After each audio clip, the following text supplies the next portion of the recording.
Okay, we're picking up here with our sixth and last buzz marketing tactic, consumer-generated marketing. Consumer-generated marketing involves a company encouraging consumers to create advertising and other marketing content. For example, contests for catchy slogans, images, short stories, full-fledged advertisements, or offering encouragement in the form of coupons or such for liking brands in social media. The prize for selective winners have ranged from having their content appear on the company website to its use in national advertising. For example, Frito-Lay's Doritos has had consumer-generated campaigns where the winning advertisements were played during the Super Bowl game. Wow.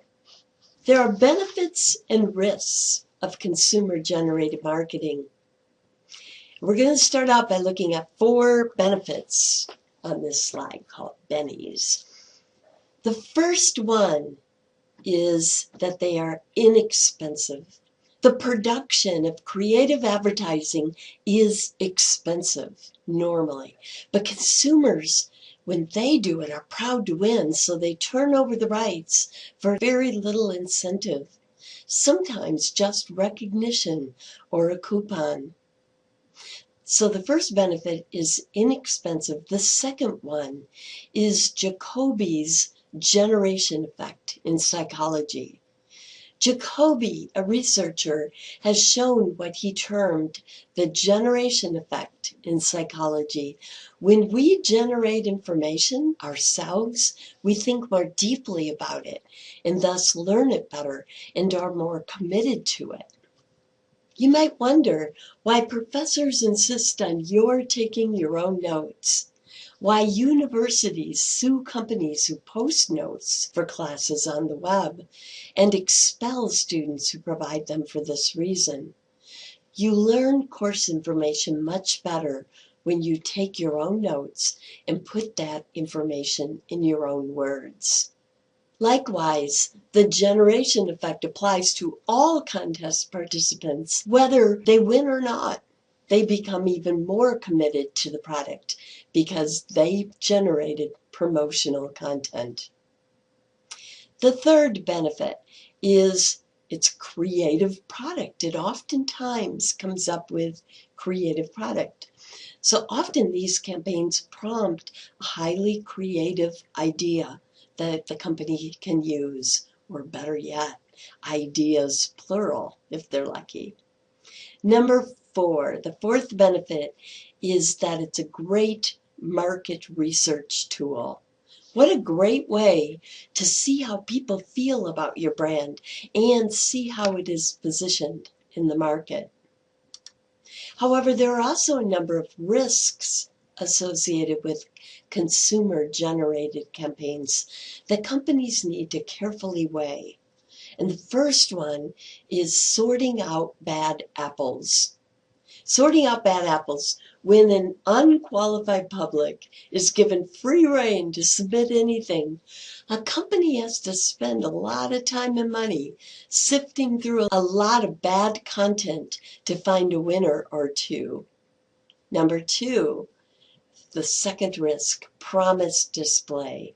This is a great incentive for many consumers, and it works out well when there is a creative winner or winners.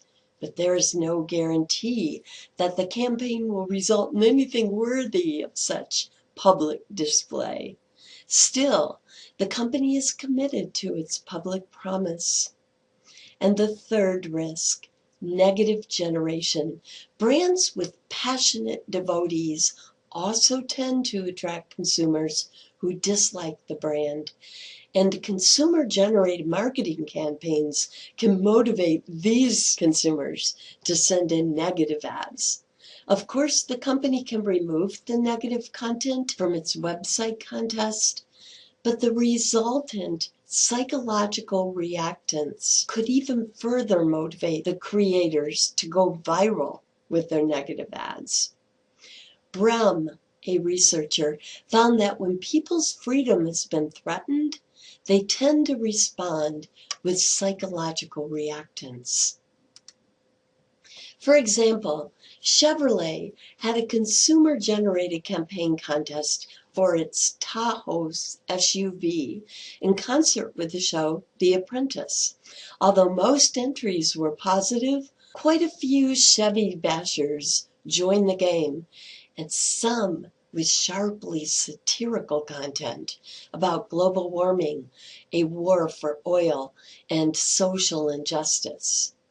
Chevy carefully weighed the decision to remove or leave the negative ads posted, considering the risk of reactance. Reactance is a negative psychological reaction humans often show in response to having their freedom threatened. If a consumer's freedom is blocked and the consumer responds with reactance, this can prompt revenge action that is even more extreme than what was blocked.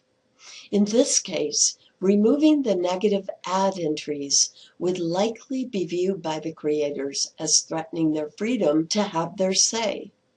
This could have prompted a reactance action of the creators posting these ads on sites where they were more likely to go viral. After carefully weighing the risks of reactance, Chevy allowed the negative ads to stay posted, and it worked. Chevy sales rose, and the negative content did not end up going viral.